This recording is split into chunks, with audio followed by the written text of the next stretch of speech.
പണ്ടുകളിലെ കാലത്ത് ക്ഷേത്ര ഉത്സവത്തിൽ പോയവർക്ക് മാത്രം മനസ്സിലാകുന്ന ഒരു സന്തോഷമുണ്ടായിരുന്നു. ഈ വീഡിയോ അത് വീണ്ടും ഓർമ്മിപ്പിക്കും. ഓർമ്മയുണ്ടോ? മണ്ണ് റോഡിലൂടെ കുടുംബത്തോടൊപ്പം ക്ഷേത്രത്തിലേക്ക് നടക്കുമ്പോൾ മുകളിൽ മഞ്ഞ ലൈറ്റുകൾ മിന്നിമറയുന്നുണ്ടാകും. ക്ഷേത്രത്തിന് പുറത്ത് ഒരു ചെറിയ കട, നിറമുള്ള ബലൂണുകൾ, കാറ്റാടി, ചെറിയ കളിപ്പാട്ടങ്ങൾ. അത് കണ്ടാൽ കുട്ടികളുടെ സന്തോഷം പറഞ്ഞറിയിക്കാൻ പോലും പറ്റില്ല. അച്ഛൻ അത് വാങ്ങിക്കൊടുക്കുമ്പോൾ മുഖത്ത് ഒരു വലിയ പുഞ്ചിരി.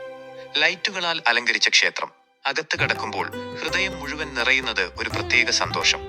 ദൂരത്ത് നിന്ന് കേൾക്കുന്ന ചെണ്ടമേളത്തിന്റെ ശബ്ദം, ആ ശബ്ദം കേട്ടാൽ തന്നെ ഉത്സവത്തിന്റെ ആവേശം ഇരട്ടിയാകും. നെറ്റിപ്പട്ടം ധരിച്ച വലിയ ആന മുന്നോട്ട് വരുമ്പോൾ കുട്ടികളുടെ കണ്ണുകൾ അത്ഭുതത്തോടെ നിറയും. ആനയുടെ തുമ്പിക്കൈ ഉയർന്ന് കുട്ടികളെ അനുഗ്രഹിക്കുന്ന ആ നിമിഷം മറക്കാനാവാത്ത ഒരു അനുഭവം. തെയ്യം നൃത്തം തുടങ്ങുമ്പോൾ അവിടെയാകെ ഒരു ദൈവിക അന്തരീക്ഷം. അവസാനം ഒരു നിലവിളക്ക് തെളിച്ച് ദൈവത്തെ ഓർത്തു ഒരു പ്രാർത്ഥന.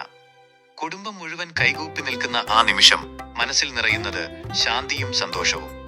ഉത്സവം കഴിഞ്ഞ് വീട്ടിലേക്ക് മടങ്ങുമ്പോൾ കയ്യിൽ ബലൂണും കളിപ്പാട്ടവും, ഹൃദയത്തിൽ ഒരു മധുര ഓർമ്മ. 90 കാലത്തെ ആ ക്ഷേത്ര ഉത്സവം ഇന്നും നമ്മുടെ മനസ്സിൽ ഒരു മനോഹര ഓർമ്മയായി ജീവിക്കുന്നു. ഈ വീഡിയോ നിങ്ങൾക്ക് ഇഷ്ടമായാൽ ലൈക്ക് ചെയ്യൂ. ഇനിയും ഇങ്ങനെയുള്ള വീഡിയോകൾ കാണാൻ ചാനൽ സബ്സ്ക്രൈബ് ചെയ്യാൻ മറക്കരുതേ. നന്ദി.